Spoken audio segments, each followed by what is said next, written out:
Hey there, sleepy traveler. Tonight, we're diving into the depths, not of your dreams yet, but of the sea, specifically the one ruled by Poseidon, god of oceans, storms, earthquakes, and drama. He's like if your salty grandpa had a magical trident and controlled 70% of the Earth's surface.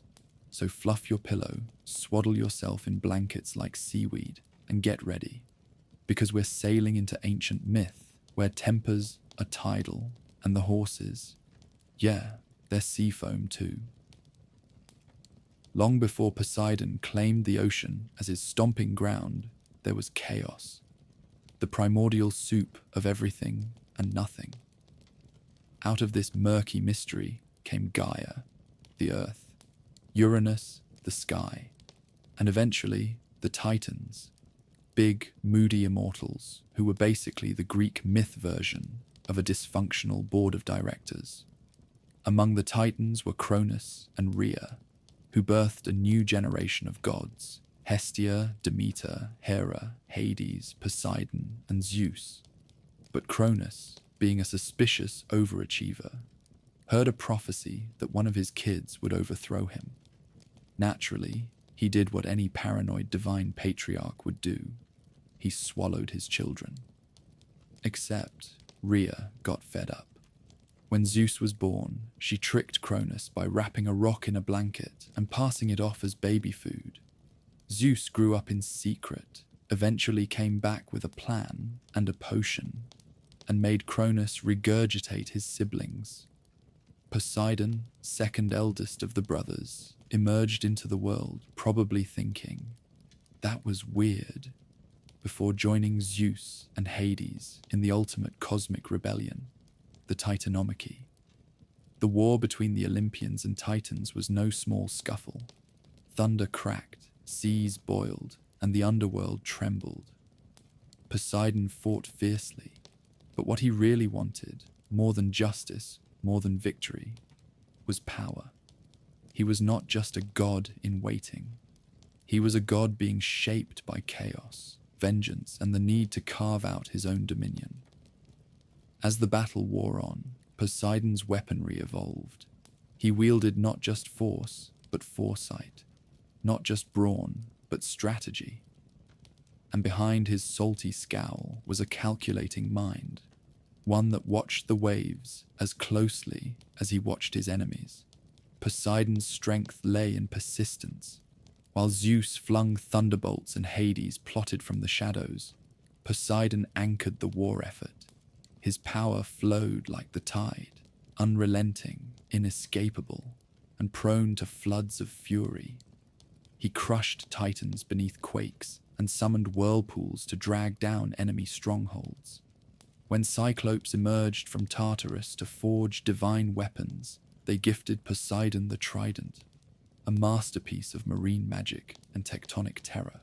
In many versions, Poseidon was instrumental in cornering Cronus, forcing him to the brink. His ocean assaults disrupted enemy supply routes, shattered communication lines, and literally washed away ancient Titan infrastructure. And when the Titans fell, Poseidon stood beside his brothers, ready to divide the cosmos like a celestial real estate deal. Zeus got the sky, Hades got the underworld. Poseidon, he got the sea, a realm vast, unpredictable, and just moody enough to match his temperament. But let's not forget, this was more than property division. The sea wasn't a consolation prize. It was a challenge, a world of its own, full of monsters, mysteries, and uncharted depths. Poseidon didn't inherit calm waters, he inherited chaos, and he tamed it. That's what made Poseidon different. While Zeus thundered from above and Hades brooded below, Poseidon had to move. He had to flow. He had to rule not from a distance, but by diving in. Every wave a proclamation, every storm a law. And somewhere in the midst of sea serpents and salt spray, Poseidon found his identity. He wasn't just a survivor of his father's digestion. He was the ruler of the deep, not because it was given to him, but because he took it. And so, from the froth of rebellion, a god was born. One who ruled the restless, one who could shake the earth, one who was as mysterious and moody as the sea itself. Welcome to Poseidon's domain. Poseidon wasn't your typical divine beach bum. He wasn't sipping nectar with a paper umbrella and watching dolphins do tricks. No, this was a god with a temper that could turn a calm harbour into a maritime nightmare. He ruled the sea, yes, but also earthquakes. The Greeks called him Earthshaker, which sounds cool until your temple collapses. Sailors prayed to him, offered sacrifices, and often feared him more than they revered him. A good day with Poseidon meant smooth sailing. A bad one, say goodbye to your ship, your goats, and possibly your coastline. But beneath that turbulence was depth. Let's dig in. Poseidon's trident is more than just Poseidon's flashy accessory. It was a divine multi-tool. With it, he could split islands, summon storms, or create entire springs with a jab into the ground. The trident was forged by the Cyclopes, the same mythical blacksmiths who crafted Zeus's thunderbolt. It symbolized control, power, and the ability to stir not just waves, but fates. He also had a special connection with horses. Weird combo. Maybe. But myth says Poseidon created the first horse, possibly while trying to impress Demeter, who just wanted him to stop flirting. These weren't just your everyday ponies. They were the fast, furious symbols of nobility and strength, and they tied Poseidon's nature to both land and sea. Chariots drawn by hippocamps, horsefish hybrids, were Poseidon's signature ride. His temper was legendary. If Zeus ruled with authority, Poseidon ruled with mood. The sea could be calm and sparkling one moment, then hurling entire fleets into oblivion the next. Poseidon embodied that mercurial shift, joy to wrath, peace to tempest. But unlike Hades, who held grudges in icy silence, Poseidon was theatrical. His wrath came with spectacle. Poseidon's home was no mere cave. It was a palace beneath the sea. Described in Homer's Odyssey, it glittered with coral, gold, and sea blue glass. Guarded by dolphins, patrolled by sea nymphs, it was a kingdom submerged, sovereign, and surreal. He was worshipped far and wide. In Athens, he was second only to Athena. At Corinth, they held the Isthmian Games in his honor, like the Olympics, but saltier. Sailors carved prayers into driftwood, and cities near coastlines built shrines at cliffside edges. Poseidon also had favorites and feuds. He famously cursed Odysseus to wander for 10 years after the hero blinded his Cyclops son. Not the most forgiving dad. But he also saved Aeneas in the Trojan War, protected countless seafarers, and gave cities springs and fountains, sometimes even by accident. In art, Poseidon appears powerful, bearded, often mid-wave. Renaissance depictions made him dramatic. Think seafoam, trident thrust high, bare-chested with wind-blown hair and dramatic lighting. Modern versions add a regal crown or give him a melancholic edge, like an old king who's seen too many tides come and go. Psychologically, Poseidon reflects unpredictability. The sea, vast, wild, mysterious, is emotion, instinct, power. In dreams, oceans often symbolize subconscious forces. Poseidon, then, is the inner wave, the part of us that surges, crashes, retreats. And that's what makes him compelling. He's divine, but flawed. Majestic, but moody. Powerful, but petty. He's every storm you've ever tried to weather, and every moment of calm you wished would last. So next time the waves get rough, remember, it might just be Poseidon having a bit of a day. If Poseidon had a Facebook status, it would probably read, "It's complicated," with literally everyone. In the annals of Greek mythology, Poseidon wasn't just a god of the ocean. He was a walking, storm-summoning telenovela. His divine resume features epic rivalries, tempestuous love affairs, and enough family drama to fill Mount Olympus's group chat for centuries. Let's begin with a classic Poseidon pastime, feuding with other gods. One of his most iconic rivalries was with Athena, goddess of wisdom. The beef, real estate. Both wanted to become the patron deity of a new city. To win the title, each offered the city a gift. Poseidon, being the ocean's CEO, struck the ground with his trident and produced a saltwater spring.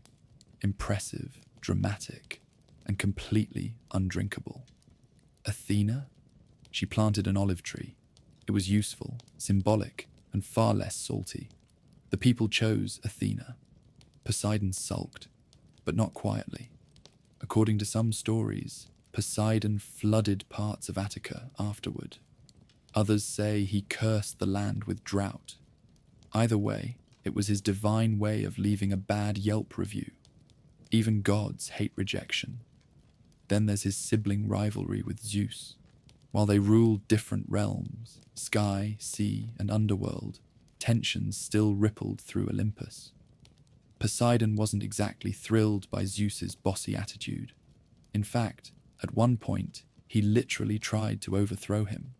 Along with Hera and Apollo, Poseidon once conspired to chain Zeus and strip him of power. Their plan? A quiet palace coup. The result? Zeus found out, sent them all to divine timeout, and Poseidon got sentenced to serve a mortal king by building the legendary walls of Troy. Which brings us to the Trojan War, where Poseidon's loyalty was, let's say, fluid. Early on, he helped the Greeks. He loved their ships, their salty attitude, and maybe even their puns.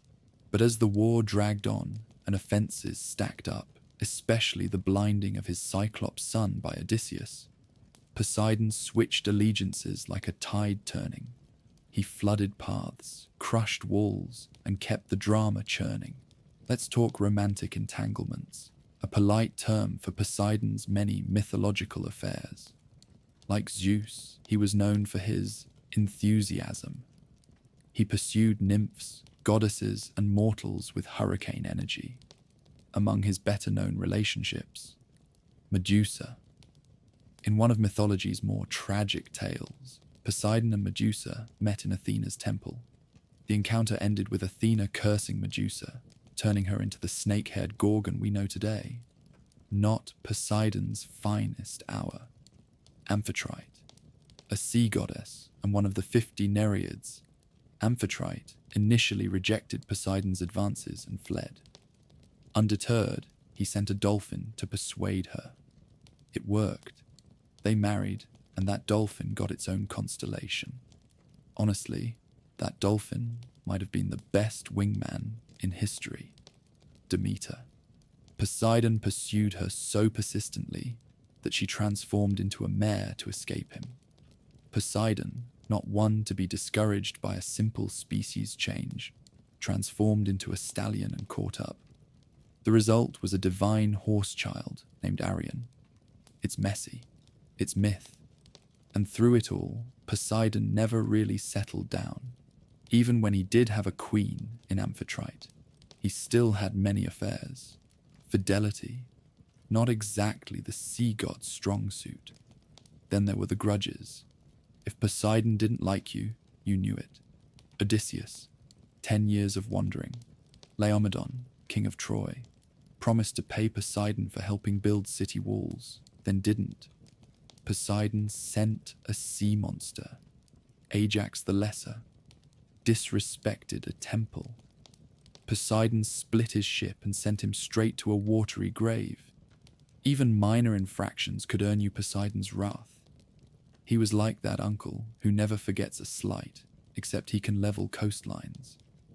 Yet for all his storms and slights, Poseidon was also protective. He guarded sailors, guided ships, and watched over sea creatures. He was complex, tempest and tide, fury and forgiveness, and his relationships with mortals equally nuanced. Cities sought his favor, farmers prayed for his springs, horse tamers honored him, and warriors invoked his name before battles near the shore. In every corner of myth, Poseidon was there, flooding lands, blessing heroes, shaking mountains. Sometimes a villain, sometimes a savior, always unforgettable. His relationships reflected the ocean itself, beautiful, vast, dangerous, and unpredictable. One moment a lifeline, the next a flood. So as we drift further into his story, remember, this is not just a tale of sea spray and earthquakes. It's a chronicle of divine ego, unquenchable ambition, love turned tragic, and grudges that echo through myth. Poseidon, god of the sea, lord of the waves, was also a god of human emotion, amplified, exaggerated, mythologized, a walking, wave-making contradiction, and maybe a little too relatable. Let's take a soft, candlelit stroll through time, from sun-bleached coastal sanctuaries to whispered prayers from sailors adrift in moonlit waters.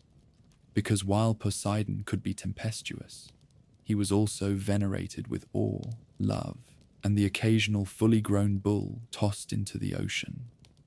Yes, you heard that right. Let's start with ritual sacrifice. In coastal cities like Corinth and Athens, Poseidon was honored with ceremonies known as Poseidonia, held during festivals or times of dire need, like storms, drought, or awkward family reunions. Bulls, stallions, and even figurines made of dough were offered to the sea god. The real animals were sometimes led into the surf and released, or in more dramatic instances, drowned. A symbolic return to the sea's power. The Isthmian Games, second only to the Olympics, were held in his honor. Hosted near the Isthmus of Corinth, these games combined athletic contests, horse racing, and musical competitions. Unlike Zeus's games, Poseidon's had a more local flair, often attended by sailors, merchants, and anyone who wanted to avoid another shipwreck. His temple there, overlooking the sea, was a reminder that while he wasn't the flashiest god, he was the one you really didn't want to ignore. Poseidon's temples dotted the Mediterranean like barnacles on Mythology. Cape Sunion, perched dramatically on a cliff overlooking the Aegean, remains one of the most iconic. Imagine standing there in ancient times, waves crashing below, sky streaked with pink dusk, and hearing the soft chant of priests offering olive oil and incense into the sea breeze. Inside these temples, statues of Poseidon loomed large, trident in hand, beard flowing like currents, eyes always just a little too intense. Some sculptures showed him rising from the waves, others mounted on seahorses or chariots of foam. The atmosphere was reverent but also anxious. Worshipping Poseidon was as much about pleasing him as it was about calming his moods. At home, everyday Greeks made offerings at small altars. Sailors would pour wine into the sea before a journey. Farmers prayed for springs and wells not to dry. Horse trainers would braid Poseidon's name into their morning routines, literally blessing their animals before races. Even landlocked communities found ways to honor him. They carved wishing stones, left sea-themed charms near rivers, or hung seashells over doors. It wasn't just worship, it was diplomacy with nature. In myths, Poseidon often received these offerings with a mixture of acceptance and ambivalence. Sometimes he granted safe passage. Other times, he sent sea monsters. He wasn't transactional like Hermes or aloof like Apollo. He was visceral, moody, immediate. But there was beauty too. In Homer's Odyssey, Poseidon's power is described as awe-inspiring, even when hostile. Waves moved at his will, creatures sang his praises, and the sea's very heartbeat was tied to his mood. That divine connection resonated with the ancient Greeks. They saw Poseidon not just as a ruler, but as a living embodiment of the sea, unpredictable, unforgiving, but vital and magnificent. Priests and priestesses of Poseidon were fewer in number compared to Zeus or Apollo, but their roles were profound. They didn't just lead rituals, they interpreted signs from the sea: a sudden wave, an omen, a beached whale, a warning, a dolphin circling a harbor, possibly divine approval, or just a really excited dolphin. Children were taught Poseidon's myths as parables. Be respectful. Don't litter in the ocean. Don't challenge the tide. His stories became lessons, moral, practical, and deeply poetic. In time, as the Olympian faith faded and Christianity rose, Poseidon's temples fell into ruin, but his name endured. Mariners still carved tridents into their ships. Seafarers whispered his name during storms. Fishermen passed down stories of old sea gods who watched from the waves.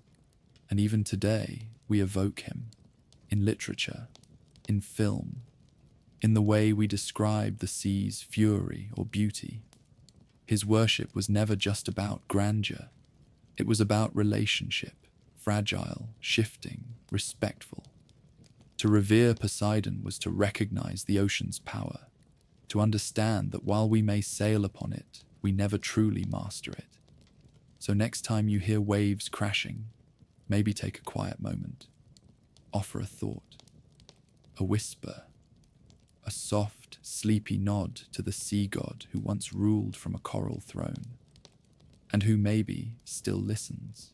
As the waves of time roll forward, one might expect Poseidon's influence to fade, like a sandcastle at high tide. And yet, here we are, thousands of years later, still whispering his name into stories, watching him pop up in superhero movies, and referencing him in pop songs about being deep in your feelings. Poseidon's legacy is like the ocean itself, deep, ever-present, and sneakily influential. He lives on not just in dusty textbooks, but in museums, art, modern psychology, nautical traditions, and even memes. Let's start with something dramatic and gorgeous: art. From ancient amphorae to Renaissance ceilings, Poseidon has always been a favorite subject for painters and sculptors. Early Greek pottery depicts him in motion, often bearded, intense, and mid-trident throw. His image was dynamic, designed to command attention and demand respect. Fast forward to the Renaissance, and we get a very different Poseidon. Botticelli, Rubens, and others depicted him more regally, poised, powerful, often surrounded by sea nymphs and dolphins, riding in chariots of shell and foam. His body, muscular and luminous, mirrored the classical ideals of male beauty. These weren't just illustrations, they were devotional portrayals, designed to reconnect viewers to ancient grandeur. In the Baroque era, artists like Bernini sculpted gods like Poseidon with swirling movement, robes twisting, beards windswept, sea creatures climbing pedestals like the tide. These artworks made the divine visceral. Poseidon wasn't a symbol, he was a presence. And then came the modern age, where Poseidon entered pop culture like a tidal wave. He appears in Disney's The Little Mermaid. Okay, fine. King Triton, but we all know it's Poseidon in disguise. Rick Riordan's Percy Jackson series, where he's the cooler-than-Zeus dad with beach vibes. Video games like Hades, Smite, and God of War, where he's a playable powerhouse or boss-tier menace. Films like Clash of the Titans and Immortals, where he's often shirtless and glowing. These depictions vary, but the essence remains: a god of watery power, unpredictable mood swings, and intense charisma. Sometimes he's a brooding father figure. Sometimes he's the final boss. Sometimes he's just a shirtless dude with sea abs. But always, he commands attention. Even outside fiction, Poseidon's name carries weight. Ships, submarines, and marine companies borrow his moniker, hoping, perhaps, that invoking him will grant smoother sailing. You'll find him carved onto naval coins, referenced in maritime laws, and used in psychological studies about power, anger, and elemental forces. Speaking of psychology, let's go there. In some Jungian interpretations, Poseidon represents the unconscious mind, the deep sea of emotion, instinct, and primordial chaos. Where Zeus is reason and Hades is introspection, Poseidon is the raw, emotional tidal force. He embodies our passions, our creativity, our destructive rages, and our capacity to nurture and connect. In modern literature, he shows up as a metaphor for untamable nature, for the wildness within us, for love that drowns or carries us away. He's the god of breakup songs and big ocean feelings. And of course, internet culture has taken its turn. You'll find Poseidon memes, astrology posts referencing Neptune, his Roman counterpart, and posts that say things like, "Channel your inner Poseidon," when someone's being extra dramatic with their iced coffee. So where is Poseidon now? He's in the crashing waves you hear in your sleep video, the tattoos inked on surfers and sailors, the storytelling tone of this very video. Calming, mysterious, ever-flowing Poseidon's legacy isn't just myth. It's mood. It's the ocean within us, the power we try to ride but never quite control. He's in every storm we weather, every calm we crave, and every story we whisper as we drift off to sleep. And maybe, just maybe, when you close your eyes tonight and dream of crashing tides or glowing seahorses, that's not just your imagination.